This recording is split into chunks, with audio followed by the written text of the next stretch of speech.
Христијан Мицкоски беше првиот од лидерите на Западно-Балканската шесторка кој се поздрави со новостарата шефица на Европската комисија, која денеска во Брисел го собра политичкиот врв на регионот за да разговара за планот за раст, алатка со која Европската унија планира да ги доближи земјите од Западен Балкан поблиску до ЕУ преку силна економска помош и соработка. Ова е прва посета на премиерот на Северна Македонија по преземањето на функцијата летово. Мицкоски, освен заедничкиот состанок со фон дер Лајен, се сретни со претседателот на Европскиот совет Шарл Мишел. На средбите покрај планот за раст се разговарало и за потребата од забрзување на реформите кои треба да резултираат со владење на правото, намалување на корупцијата, враќањето на довербата на граѓаните во правосудниот систем. И оно што таму го кажав е дека ние сега се бориме да почнеме преговори во кои што ние ќе ги зајакнеме институциите и ќе ги збогатиме капацитетите. Не зборуваме за полноправно членство во рамките на Европската унија.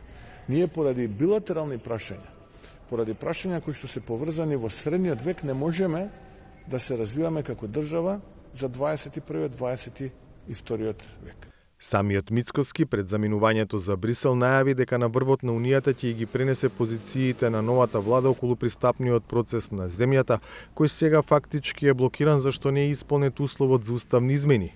Она што новата влада го смета за излез е да за уставни измени, но со одложено дејство.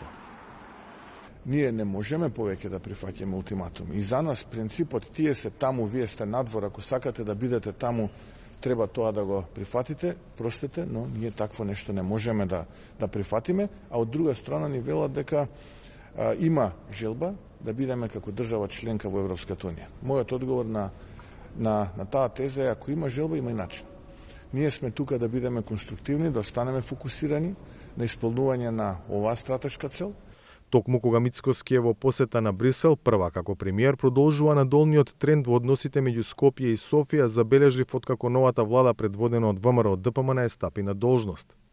Изјавата на вице-премиерот и министер за транспорт Александар Николовски дека Софија како домаќин не била цивилизирана во пречекот на претседателката Гордана Силјановска-Давкова без македонско знаме, предизвика реакција и од кабинетот на претседателот Румен Радев. Цивилизираноста на новата влада на Северна Македонија допрва ќе се оценува во насока дали ќе продолжи да биде дел од кампањата за поттикнување омраза кон Бугарија или ќе се спротистави и ќе ги почитува меѓународните договори со посветеност за имплементација на копенхашките критериуми за членство во Европската унија, соопшти од кабинетот на Радев. Лидерот на ГЕРБ, најголемата партија во Бугарија, Бојко Борисов, бара извинување. Но езика којто исползват има само едно извинење. Јазикот што го користат има само едно оправдување, извинување.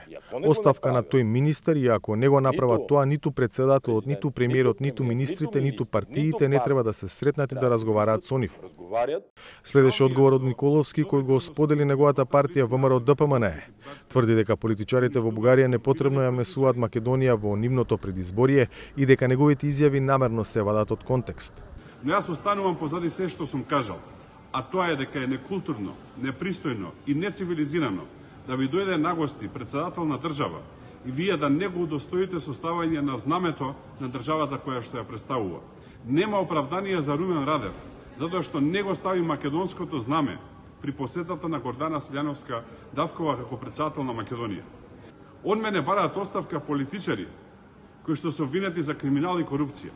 Извинете, господа, ама вие не сте достојни да побарате оставка од мене. Изјавата Николовски ја завршува со порака дека тој и неговата партија ќе продолжат да ги бранат македонските национални интереси и дека нивна главна задача е за членување во Европската унија. Нешто што засега изгледа многу далечно. За Гласот на Америка, од Скопје, Владимир Мирчевски.